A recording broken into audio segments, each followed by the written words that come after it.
Welcome to Better Together, a Vaishnava family podcast. A podcast where we explore family life from a Bhakti Yoga perspective. We are your hosts. I'm Aksh. And I'm Gopika. Welcome to episode 18, Making Gaura Purrnima Matter. It's March! I feel like March in the Bhakti world is always associated with one of our most important holidays, Gaura Purrnima, which is our new year for Gaudiya Vaishnavas. I thought it could be a nice time to connect over how we want to make Gaura Purrnima meaningful for us as a family this year and for our kids. So let me ask you this. What were your memories of learning about Lord Chaitanya and specifically celebrating Gaura Purrnima as a young devotee kid? I guess with learning about Lord Chaitanya, I guess as a kid, I don't know, you just take it at face value. This is someone who's a divine personality. This is Krishna in the mood of Radha. And so there's very esoteric explanations. The catchphrases. Yeah. And as a child, you just kind of accept them. Yeah. Yeah.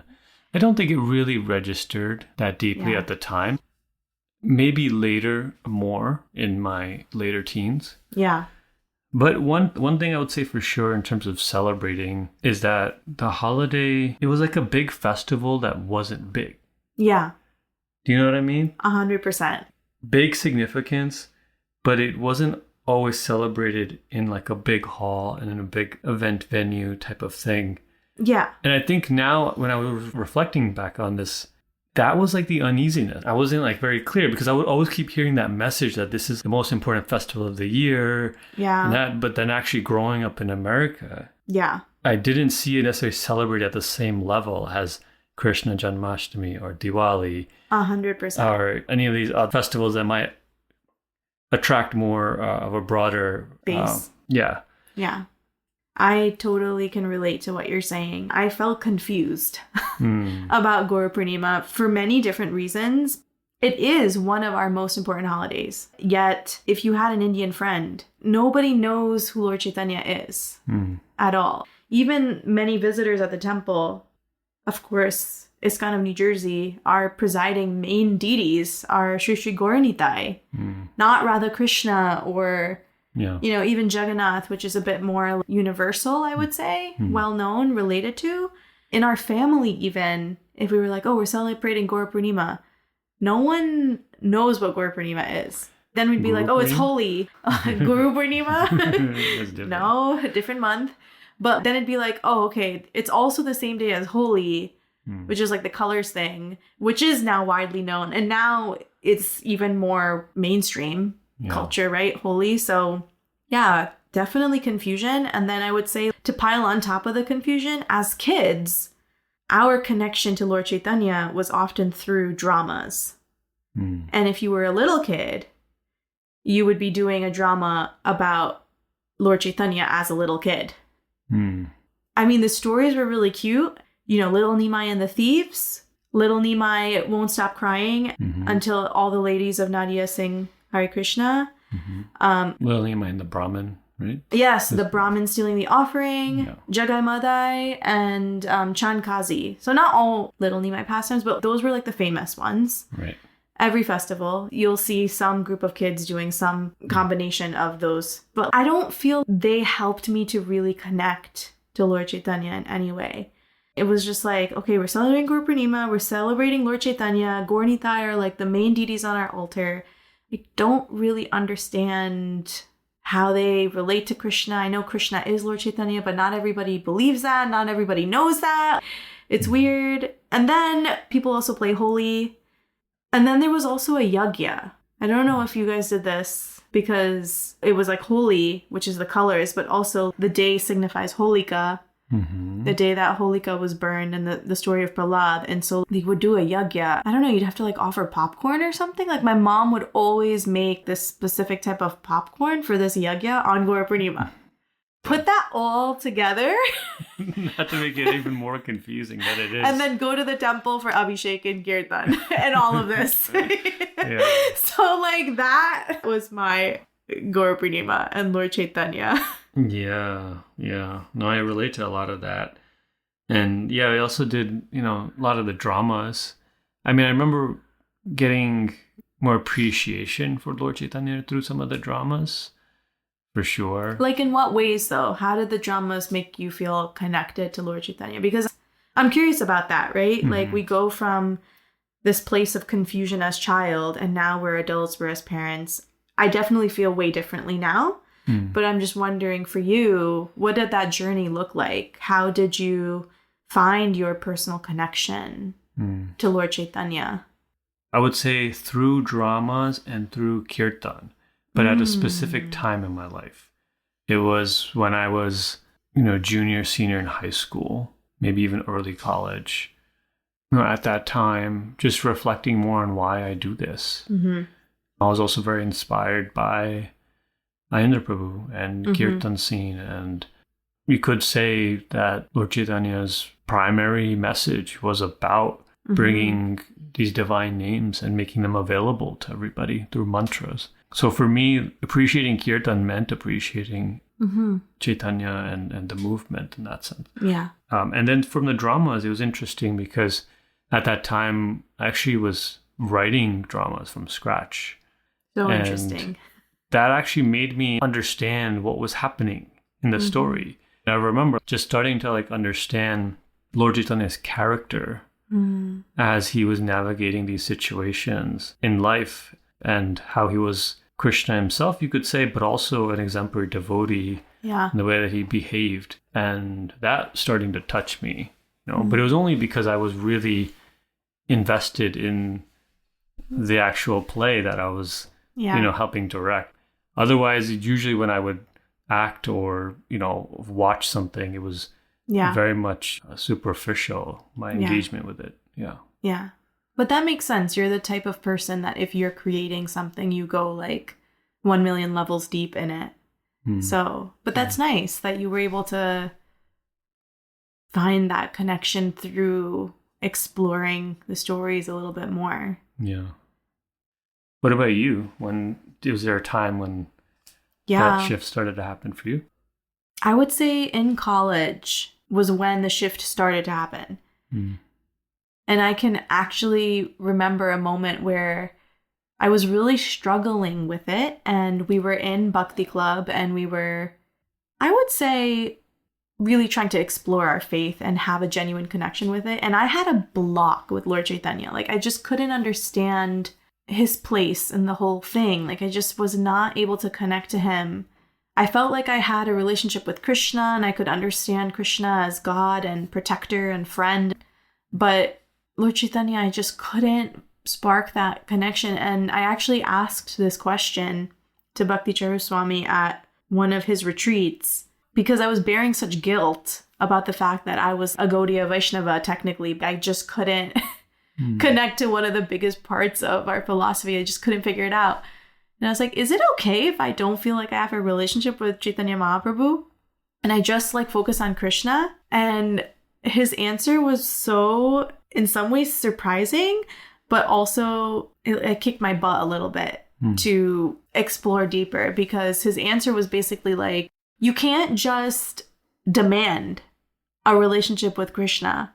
Just because you feel you're connected to Krishna, you can't just bypass and cut out and, do whatever you want. And, I'm just going to skip Lord Chaitanya and have a relationship with Krishna. And of course, you can debate the answer to that question. I'm sure there's many ways to look at it. But I do believe that when you ask a question, especially to somebody who is so deeply connected to Krishna, that the answer that you get at that moment is really meant for you to hear at that time. So I was taken aback a little bit. I started to dig deeper into why and how I could find a connection that felt real to me and not just obligatory because I was in this movement. So I would say the connection started to come when I understood the message of Lord Chaitanya and who he was in relation to the world issues. That was my bridge for me. For example, I started my teaching career in Teach for America, where I was really thrown into the deep end, into the world about opportunity gaps and racism and prejudice and bias, and understanding how much people are really discriminated against, especially people of color, especially Black and Latino people, to be specific. And I feel like I was shielded against this in my upbringing. Really, no one ever talked about it. And also, when you're a Gaudiya Vaishnava and you believe in the soul, it's almost like, don't talk about racism because everyone's a spirit soul, so it's not valuable enough to talk about. So I think I was not so connected to it. But when I started understanding the historical context of what was happening and what he did, like, okay, yes, he was the Kirtan champion, but how much discrimination was happening to people in India at the time. Yeah. And how Lord Chaitanya actively battled that. Yeah. I really began to connect to that so deeply. And I felt like, yes, I can be a soldier in this army, because I felt like connected to these deeper values opposed to just like believing in a loving God. Right. It was like empowering to learn about Lord Chaitanya in this way. Yeah. Yeah, it's wonderful. I mean, it's interesting to hear you say that now, because a lot of times when I hear you talk about Lord Chaitanya, you always explain him in that sense. Yeah. And now it makes sense to me that that was the spark for you. That was my spark. So that makes a lot of sense. Yeah. And that opened the door for me to feel just so embraced as a unique individual, because I'll be honest, I grew up as a young girl who had a bit of a sassy personality. I still have a sassy personality, wouldn't you say? I felt like I always really struggled with this part of myself, and being in a predominantly Indian community where there's a lot of mixing of values and confusion of how women should be, and a lot of messiness there. It was just like, is it wrong with me that I'm like this, that I'm like bold and I'm outspoken and I'm opinionated? The fact that Lord Chaitanya not only battled inequality and prejudice and discrimination, but when I started connecting the dots of how much he valued diversity, right? That really spoke to me so deeply. You know, the fact that every single person can find a place in this movement and have a connection and an opportunity. That just felt like, I belong here. Yes, I can relate to this. I can advocate for this. I can represent this genuinely. I wonder if my relationship is opposite now.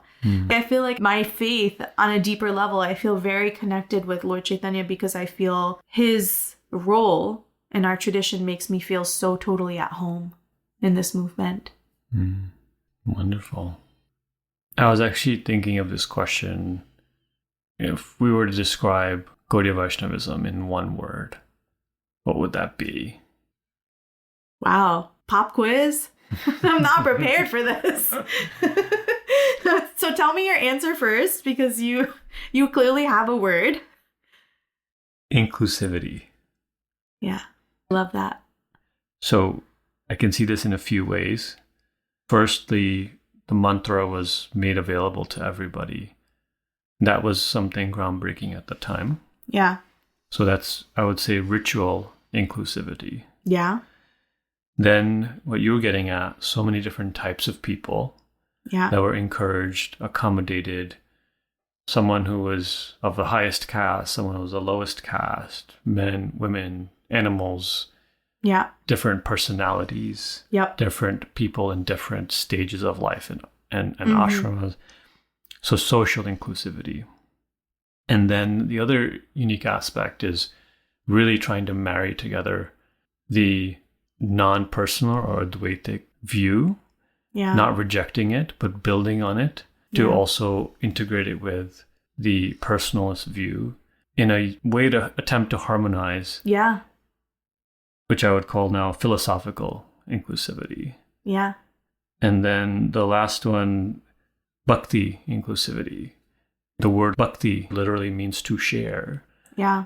Because it's taking this idea of an intimate relationship in the most intimate sense. Yeah.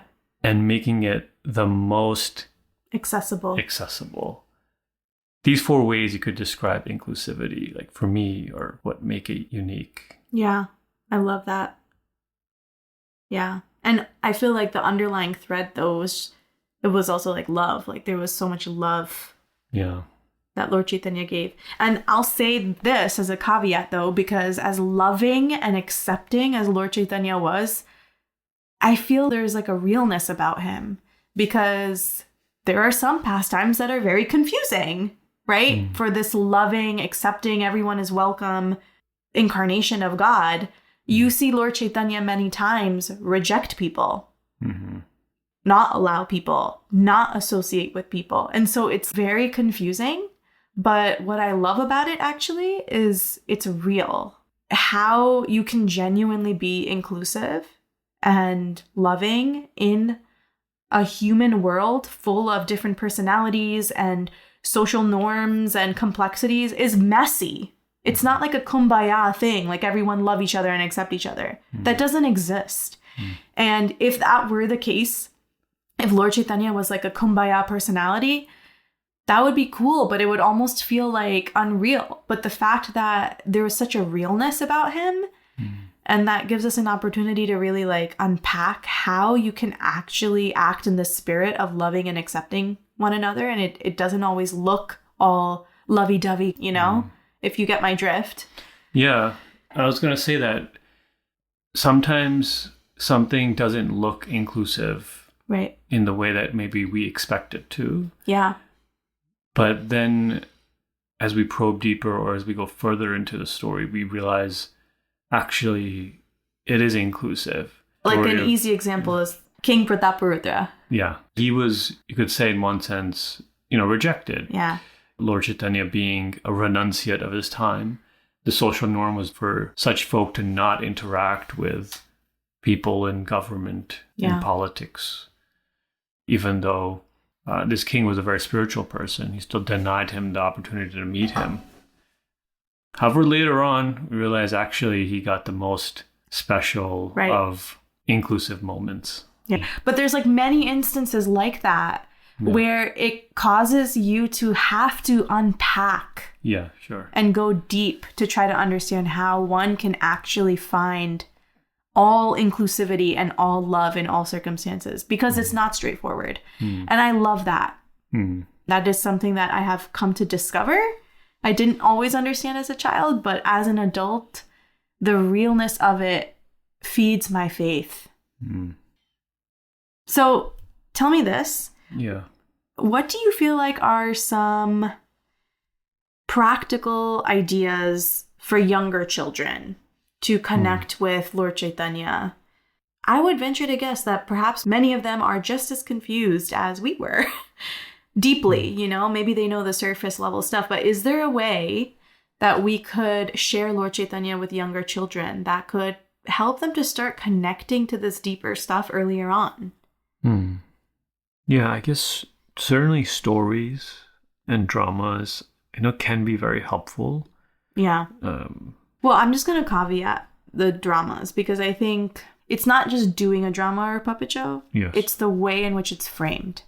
I'll just give one example because I feel like maybe it would be helpful, but our youth put on a children's Gaura Purrnima festival a few years ago, and one group of kids actually wrote a puppet show. But we challenged them to make the stories relatable to the lives of the, I think, 8 to 12-year-olds. So they started by brainstorming issues of 8 to 10-year-olds. Yeah. And they came up with things like body image or feeling left out or not feeling accepted for their religion or feeling like pressure academically also or feeling like intellectually not smart enough, like very real issues that kids have. Yeah. And then they went in to Lord Chaitanya's life and with some support were able to find examples of Lord Chaitanya pushing back against those issues that they might face. For example, for the intellectual pressure, they shared the story of Lord Chaitanya and the Brahmin reading the Bhagavad Gita upside down. And for the body consciousness, body awareness, it was Lord Chaitanya and the leper. And for religious acceptance, of course, it was Chandkazi, which is a famous one. But they framed it like a grandmother talking to a student. Yes. Asking this question of, how can Lord Chaitanya help me with the problems in my life? Yeah. And so when it's framed like that, then children can start to see the amazingness of Lord Chaitanya's character.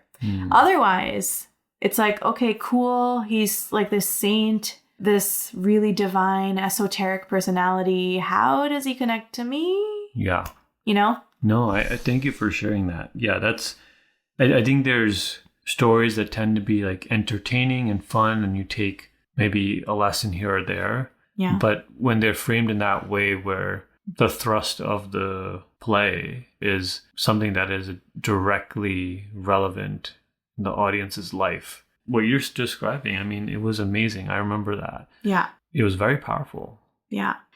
Like being thoughtful about the stories we're selecting also for our young children. Mm-hmm. It's cool to learn those little Nimai pastimes. They're fun, they're cute. Alongside that, can we include something that will help our kids connect to the depth of Lord Chaitanya at his core and how he relates to us as humans, you know? Yeah, and to that point, by dramas, I was referring to these kinds of stories that get at that. Yeah. Right? Even the story of Lord Chaitanya and the animals in the forest and how he engages them. And then the other story of Lord Chaitanya and Kolabicha Sridhar. Yeah. It's like a very sweet meeting of friends and of someone who's so poor, right, right, yet so rich in his heart. I think these are really powerful stories. But unfortunately, like traditionally, I don't know, I can tell you how many times that I was part of performing Jagat Madai pastime. Yeah. And I think maybe for adults that one really speaks to mercy. The compassion of, Lord Chaitanya and his brother specifically. But I don't know as a child how much you can relate to it. It's also scary. It's like scary. I was actually trying to tell Kishore the story the other day, and I felt myself having to edit a lot. Yeah. Because it's a bit violent and Lord Chaitanya is actually about to kill somebody. Like, it's just like, for a little kid, I can see how it could be really confusing. Yeah. And then we like worship this person on our altar. It's just so hard to relate to, I would say, for a little one. Yeah. Yeah. And I would also say, I think people think that these bigger societal issues are great for the youth and the teenagers and the young people to connect. But I would also push back on that and say that these pastimes actually give us such a powerful opportunity to plant seeds for bigger concepts. Like, we can actually utilize the life of Lord Chaitanya to help them start understanding these very real issues of life that sometimes they actually don't learn about or they don't have conversations about. And over time, biases and prejudices develop. I'd be always citing psychology research. Babies can recognize different races by about 3 to 6 months of age, and children can develop racial biases between the ages of 3 to 5. That's young. Yeah. So to start having some of these conversations about injustice and prejudice and how we want to treat other people and how other people are treated in the world, even if we don't explicitly see it, and our role in that. I feel like it's an opportunity with Lord Chaitanya to start understanding some deeper tenets of this, Yeah, I really love that. Any ideas in specific you want to do with our kids this year that stick out?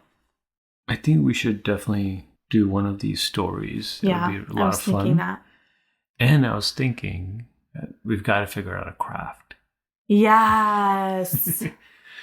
Our son has been into crafts majorly lately, so he's basically taping his whole wall up with crafts. Construction paper. I love that point, right? Like thinking also about what your kid is into in the moment. Yeah. And can we find a way to connect that with Lord Chaitanya? And I feel like there is a way. I know I always shout out Tulsi, but she's just so talented. One year, she and I did a children's Gaura Purrnima, and she made this amazing felt storyboard. So she told the story of Lord Chaitanya in the Jharkhand forest with all the animals. Yeah. And and our kids were toddlers. We're talking about like 2 years old here.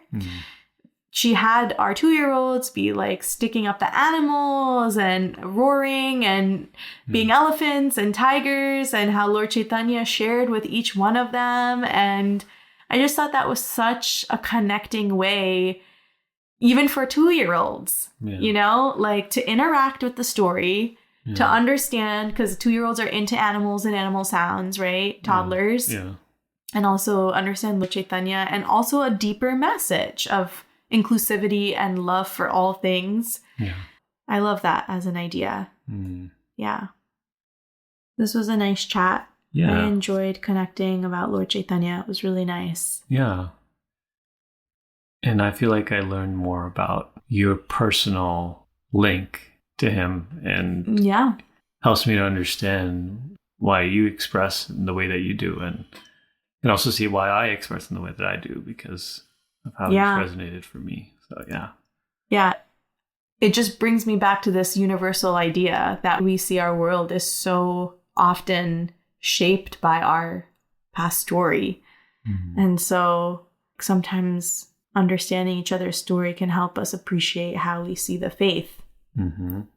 Because you and I are so different with how we relate to Krishna consciousness, I feel like. But again, the beauty of Lord Chaitanya, someone like you and someone like me can somehow get married and be able to work together on something, right? Make Lord Chaitanya matter. Yeah. Thank you all for listening. And if you are listening, please do reach out. Please message us. We would love to hear your reflections and thoughts. What is your connection to Lord Chaitanya, and how did you uncover that? Would love to hear your stories. Honestly, hearing from you is the best part of this podcast for us, is just finding that connection with all of you. Have a great night, and we will see you on our next episode. To all those celebrating, happy Gaura Purrnima. Hare Krishna, everybody. Hare Krishna.